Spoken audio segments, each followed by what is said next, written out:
Living together presents a unique set of daily interactions. Within any shared space, from family homes to roommate situations, the habits and preferences of individuals often intersect.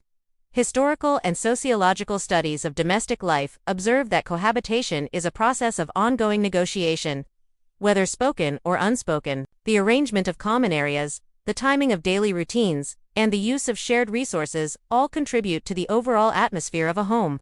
One area frequently observed in studies of household dynamics is the concept of personal space.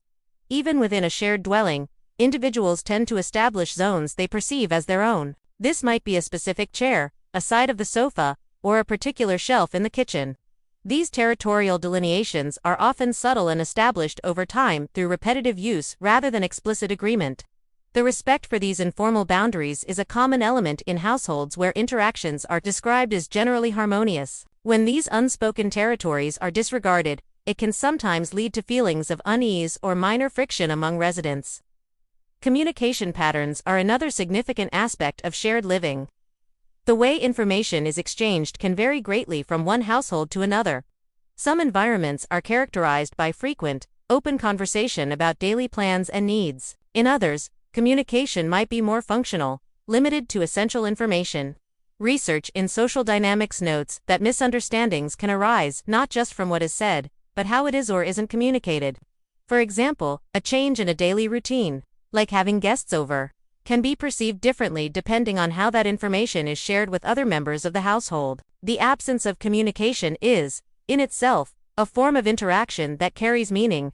The management of shared resources also plays a central role. This extends beyond finances to include things like kitchen supplies, bathroom time, or even quiet hours. Different individuals have different internal standards for consumption and replenishment. One person might replace a product when it's nearly empty, while another might wait until it is completely gone. These differing approaches are not inherently right or wrong, but they can become points of contention if they are not aligned. Successful cohabitation often involves some form of system.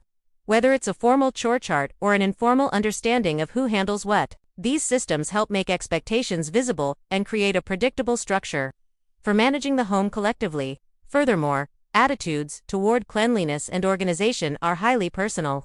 What one person considers tidy, another might see as cluttered.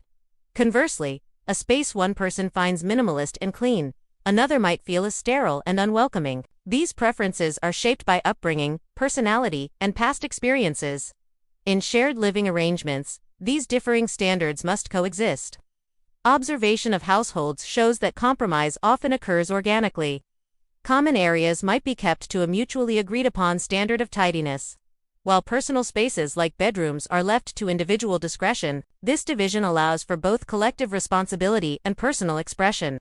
Another factor is the navigation of daily routines. Most people have a rhythm to their day, from the time they wake up to when they go to sleep. When multiple rhythms overlap in one space, coordination becomes necessary. The morning rush for the bathroom is a classic example. Households find various ways to manage this, such as staggering wake-up times or simply developing an awareness of each other's schedules.